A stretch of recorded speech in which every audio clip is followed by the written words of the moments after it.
አልቀጥልም ከዚህ ጋር የልብሱን የጨርቁን ጫፍ ከነካው ይሄ ብሊዲንግ ይቆማል አሉ። በእምነት አልፈው ሄደው ነኩትና ቆመ።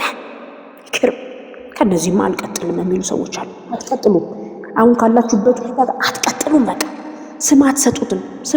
በቃ ሰው የለኝም፣ እንዲህ ሽባ ነኝ፣ በሽተኛ ነኝ፣ ራስ ምታቴ፣ ደም ግፊቴ፣ እንደዚህ ስም አትሰጡትም። ከእንግዲህ ወዲህ በጌታ በኢየሱስ ሰው ማጣቴ፣ እንትኔ፣ ችግሬ፣ መንፈሳዊ ሕይወቴ ደክሞ አትሉም። በጌታ በኢየሱስ ስም፣ በጌታ በኢየሱስ ስም።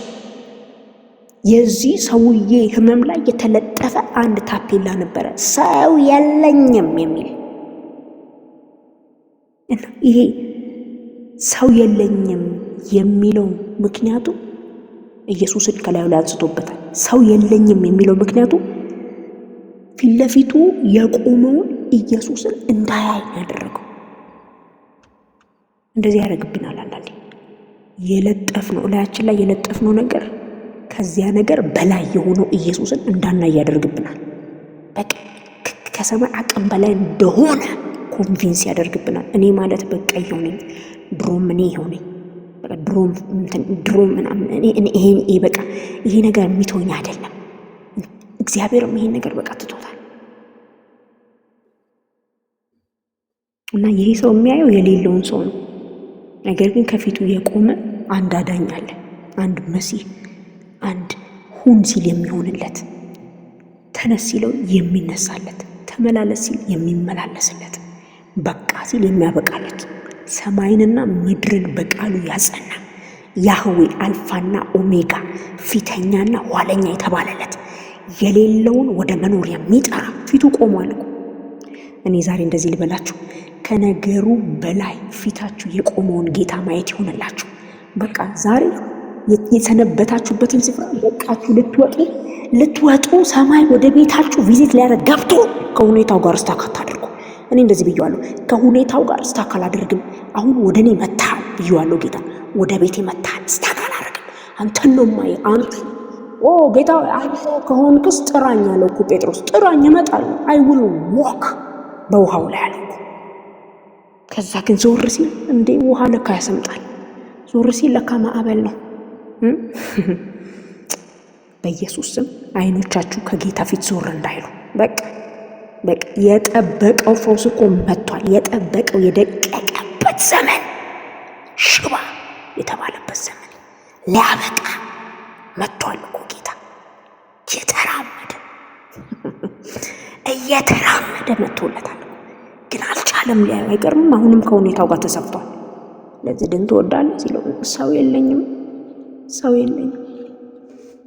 ድዊውም ስምም የለውም ሰውየው ድዊን የተባለው ዛሬ ስማችሁ ይቀየራል። ያው እግዚአብሔር ምስክሬ ነው። ጌታ ስሙን የሚቀይርለት ሰው አለ።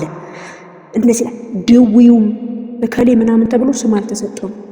ይገርማል። እንደዚህ ላይ ድዊውም ጌታ ሆይ ውሃው በተናወጠ ጊዜ በመጥመቂያይቱ ውስጥ የሚያኖረኝ ሰው የለኝም። ነገር ግን እኔ ዛሬ እንደዚህ ልባርካችሁ በጌታ በኢየሱስም። ጌታ ለሚያዋራችሁ ብቻ መልስ መስጠት ይሁንላችሁ በኢየሱስ ክርስቶስ። መቶ ኢየሱስ እኔ ሌላ ነገር አላወራም። በሉ ባላችሁበት ስፍራ ለራሳችሁ እኔ ሌላ ነገር አላወራም። የምጠብቀው ክብር አለ። ኢየሱስ ያድናል።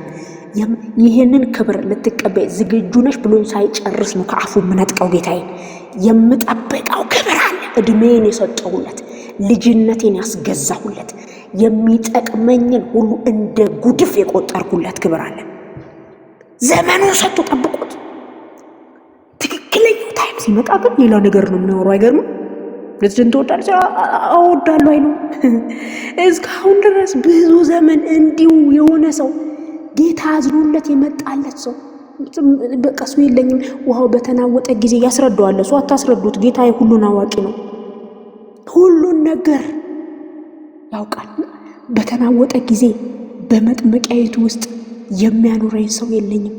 ነገር ግን እኔ ስመጣ ሳለሁ ሌላው ቀድሞ ይወርዳል ብሎ መለሰለት። በቃ ይናገራል። ግሪፉን እኮ ሐዘን የውስጥ የሆነ የያዘውን እምቁን አረ አናወጥ ይቅር። እሱ ጌታዬ ከመጣ ኢየሱስ ያለ ኢየሱስ ያድን። እኔ ሌላ ነገር አላወራም። ዝንዬ ጌታ ዘመንሽን ይባርክ። እኔ ሌላ ነገር አላወራም። የምጠብቀው ክብር አለኝ።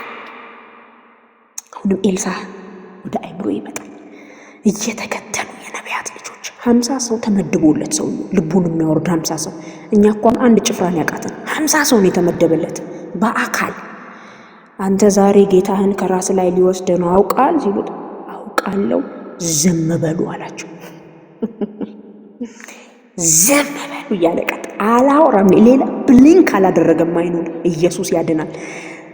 ያ ራይት ታይም መጥቶ ብሊንክ አለ። እንዲ አፍጥጦ ነው የተከተለው። እዚህ ደርሼ ልምጣ በቃ እንትን ገልገላ ደርሼ እዚህ ቤተል ላይ ኢያሪኮ ላይ ዮርዳኖስ ላይ እዚህ ደርሼ መጣው። በፍጹም ያው እግዚአብሔርን አልተውህም አለ። አልለቅህም ሌላ ማውራም ጉዳይ በቃና እንግዲህ እየተጫወተን እንሂድ አለው። ባየኸው ጊዜ ያንን ክብር ሰማይ ራሱ ይሰጣል ብሎት እያጫወተው ሲሄድ ያ ኤልያስን ሊወስድ የመጣው የክብር ሰረገላ መሀል ነው የገባው። አጣብቆ ይዞታል ሰውየውን። ኢየሱስ ያድናል። ሌላ ጉዳይ የለውም። የሆነ ግሎሪ አለ ያረደለት፣ አርዶ አብልቶ ከትክቶ አጥንቱን ምኑን በቃ ብሉ ጠጡ ብሎ ትቶለት የወጣው ክብር። ሌላ ነገር ያወራዋል እንዴ ኤልያስ? ያወራው ይደርሰና እዚህ ጠብቃል ይለዋል እንዴ?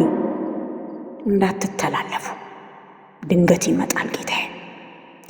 ሌላ ነገር እንዳታው። ምንም ቋንቋ የለኝም እኔ ምንም ቋንቋ የለኝም። ቋንቋ አንድ ነው። አዎ ወዳለው ዛሬ መጥቶ ለሚጠይቀኝ ጥያቄ ቋንቋ አንድ ነው። ዝም አስብሉ፣ ድምጾችን ዝም አስብሉ ነፍሳችሁን። ለዚህ ነው ዳዊት ነፍሱን የሚገስጸው። ዝም በይ አለ ነፍሱ። ዝም በይ አታስጨንቀኝ እንጂ። ሃሌሉያ። ኢየሱስ ያድናል። ስለዚህ ከዚህ በኋላ የ38 ዓመት ችግር በአንድ ቃል ጌታዬ ሲያሰናብትለት ታያላችሁ። ኢየሱስ ይልን ቅድም ወንድሜና እህቶቼ ሲያደርጉት የነበረው ሃሌሉያ። ተነሳና አልጋህን ተሸክመ ሂድ። ኢየሱስ ያድናል። ተነስ። ዛሬ እንደዚህ ልበላችሁ፣ ተነሱ ከድካም፣ ተነሱ ከተስፋ መቁረጥ፣ ተነሱ ከቆየ ሁኔታ፣ ተነሱ ከችግር፣ ተነሱ በኢየሱስ። ምንም ምክንያት ብደረድሩለት ዛሬ ሰማይ አይሰማም። በቃ ተነስ። አልወደድከውም ይሄን ስፍራ? አዎ ተነስ ነው የሚለው። ተነሱ እንጂ ተነሱ፣ በጌታ በኢየሱስ ተነሱ። ተቀምጣችሁ እድሜያችሁን አትፍጁ። ተቀምጣችሁ አታምተምትሙ። ተነሱ። ለሰጣችሁት ለዚያ ምክንያት ቀጥሎ ያለውን ድካም አትቀበሉ። ተነሱ። እውነት ነው። ተነሱ። ትልቅ ክብር አለ ከፊታችን። ተነሱ። እግዚአብሔር የተናገረው ታላቅ ነገር ሊፈጸም ነው። ዘመን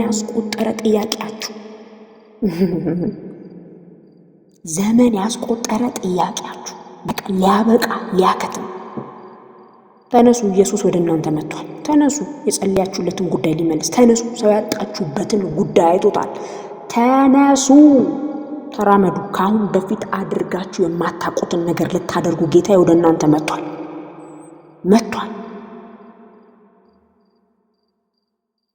ዋው!